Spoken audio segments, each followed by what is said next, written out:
அம்பலத்தை அம்பு கொண்டு அசங்கென்றால் அசங்குமோ? அம்பமற்ற பார்க்கடல் கலங்கென்றால் கலங்குமோ? இன்பமற்ற யோகியை இருளும் வந்து அணுகுமோ? செம்பொன்னம்பலத்துளே தெளிந்ததே சிவாயமே.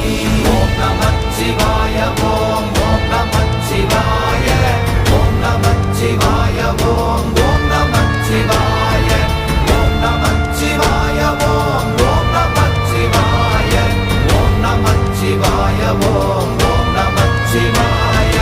அவ்வெனும் எழுத்தினால் அகண்டம் ஏழுமாகினாய், உவ்வெனும் எழுத்தினால் உருத்தரித்து நின்றனை, மவ்வெனும் எழுத்தினால் மயங்கினார்கள் வையகம். அவ்வும் உவ்வும் அவ்வுமாய் அமர்ந்ததே சிவாயமே. ஓம் நமச்சிவாய ஓம் ஓம் நமச்சிவாய